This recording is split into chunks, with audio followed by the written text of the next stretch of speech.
Uniform civil code लागू करने की मांग वाली पीआईएल पे आज कोर्ट में सुनवाई हुई। हमने कोर्ट से कहा कि अब के 75 साल पहले यूनिफॉर्म सिविल कोड पे लंबी चर्चा हो चुकी थी। यूनिफॉर्म सिविल कोड हमारे कॉन्स्टिट्यूशन का पार्ट बन गया। 125 बार संविधान बदला गया, 5 बार सुप्रीम कोर्ट का फैसला पलटा गया, लेकिन जो संविधान की आत्मा है यूनिफॉर्म सिविल कोड, इसको लागू नहीं किया गया। फिर कोर्ट ने कहा कि ऑलरेडी चूंकि लॉ कमीशन ऑफ इंडिया इस पे काम कर रहा है और law commission uniform civil code का ड्राफ्ट तैयार कर रहा है, इसलिए ज्यादा अच्छा ये होगा कि हम लोग अब जाके अपना जो डिटेल प्रेजेंटेशन है, अपने जितनी पिटीशन की कॉपी है, उसको लॉ कमीशन को हैंड ओवर करें। हमने कोर्ट से ये भी रिक्वेस्ट किया कि यूनिफॉर्म सिविल कोड दुनिया के कई देशों में ऑलरेडी लागू है। यूनिफॉर्म सिविल कोड कोई रॉकेट साइंस नहीं है। यूनिफॉर्म सिविल कोड आएगा, शादी विवाह की उम्र समान हो जाएगी। यूनिफॉर्म सिविल कोड आएगा, शादी का रजिस्ट्रेशन कंपलसरी होगा। यूनिफॉर्म सिविल कोड आएगा, ग्राउंड्स ऑफ डिवोर्स और प्रोसीजर ऑफ डिवोर्स सबके लिए कॉमन हो जाएगा। यूनिफॉर्म सिविल कोड आएगा, गुजारा भत्ता सबको मिलेगा। यूनिफॉर्म सिविल कोड आएगा, विरासत और वसीयत का एक समान अधिकार सबको मिलेगा। यूनिफॉर्म सिविल कोड आएगा, एक पति एक पत्नी का नियम सब पे लागू हो जाएगा। यूनिफॉर्म सिविल कोड आएगा तो माता पिता की देखभाल का अधिकार सबको मिलेगा। इसलिए uniform civil code gender justice, gender equality के लिए बहुत जरूरी है। देश की सभी बहन बेटियों को एक समान अधिकार तभी मिल सकता है जब यूनिफॉर्म सिविल कोड हो।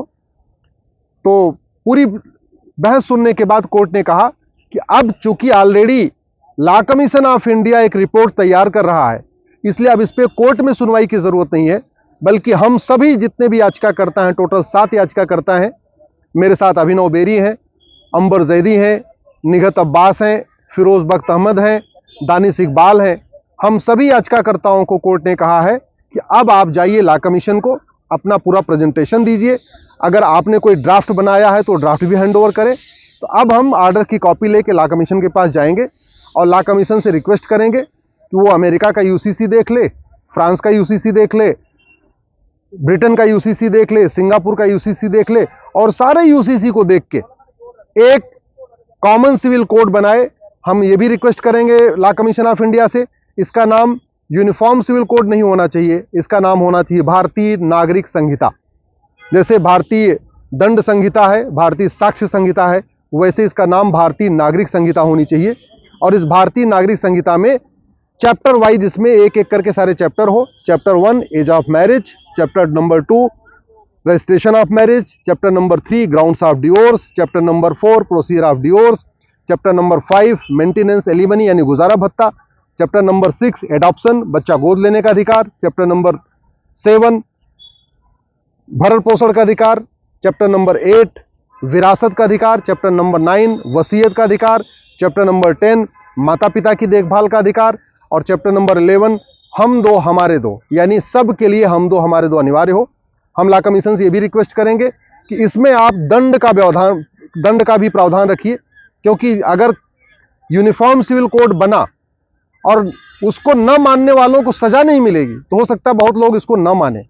इसलिए इसमें आप नागरिकता खत्म करने और वोटिंग राइट खत्म करने का भी प्रावधान रखिए कि जो यूनिफॉर्म सिविल कोड मानेगा वो बहुत अच्छा, जो यूनिफॉर्म सिविल कोड नहीं मानेगा उसका वोटिंग राइट छीना जाएगा और उसकी सिटीजनशिप खत्म किया जाएगा। जब तक, मैं बार बार कह चुका हूं, जब तक वोटिंग राइट और सिटीजनशिप राइट ये दो खत्म करने का प्रावधान नहीं आएगा, तब तक न जनसंख्या नियंत्रण कानून सफल हो पाएगा, न यूनिफॉर्म सिविल कोड सफल हो पाएगा। इसलिए हम लॉ कमीशन से ही रिक्वेस्ट करेंगे इसका ड्राफ्ट बना के जल्दी से जल्दी वो सरकार को दे दे। और सरकार से भी हम रिक्वेस्ट करते हैं कि तत्काल इसी संसद के सत्र में यूनिफॉर्म सिविल कोड का ड्राफ्ट वो पास करा दें। लोकसभा में आराम से पास हो जाएगा और राज्यसभा में, जहां तक बात है, राज्यसभा में अगर जो इसका विरोध करेगा जनता उसको देखेगी, लेकिन इसको कम से कम तत्काल इसको बिल पेश कर दिया जाए। यूनिफॉर्म सिविल कोड भारत के संविधान की आत्मा है। यूनिफॉर्म सिविल कोड के बिना भारत को सेकुलर राष्ट्र नहीं कह सकते। और यूनिफॉर्म सिविल कोड आज नहीं, हजारों साल पहले इसका प्रावधान हो चुका है। भगवान राम ने एक पति एक पत्नी का नियम लागू किया था। भगवान राम ने हम दो हमारे दो का नियम फॉलो किया था। हमारा संविधान भी यही कहता है। अगर हम यूनिफॉर्म सिविल कोड लागू नहीं करते हैं तो किस मुंह से हम बाबा साहब अंबेडकर, सरदार पटेल, श्यामा प्रसाद मुखर्जी, के.एम. मुंशी जो हमारे संविधान निर्माता थे, हम उनका किस मुंह से सम्मान करेंगे? अगर उनकी इच्छाओं को हम लागू नहीं कर सकते तो मुझे लगता है उनको केवल माला चढ़ाने से उनका सम्मान नहीं होगा, इसलिए हम सरकार से निवेदन करते हैं जितने जल्दी हो सके तत्काल लॉ कमीशन से ड्राफ्ट तैयार करा के उसको लोकसभा से पास कराएं, राज्यसभा में पेश करें। और हमें पूरा विश्वास है राज्यसभा में इसका कोई विरोध नहीं करेगा, क्योंकि यूनिफॉर्म सिविल कोड का जो सबसे ज्यादा फायदा मिलेगा हमारी मुस्लिम बेटियों को मिलेगा। शादी विवाह की उम्र समान होगी, इसका फायदा मुस्लिम बेटियों को मिलेगा, उनकी शादी की उम्र 9 साल चल रही है।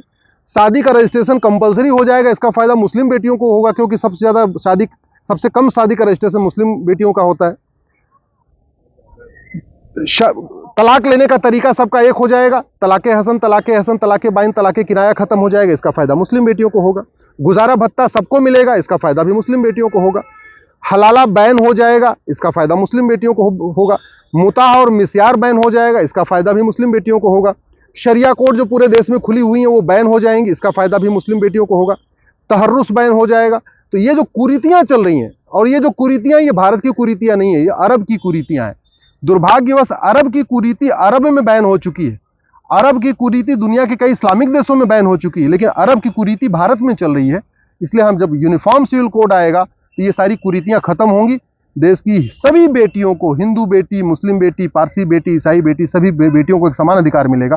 इसलिए यूनिफॉर्म सिविल कोड लागू करना बहुत जरूरी है। अब हम लॉ कमीशन के पास जाएंगे और सरकार से निवेदन करते हैं इसको जल्दी से जल्दी लागू करें।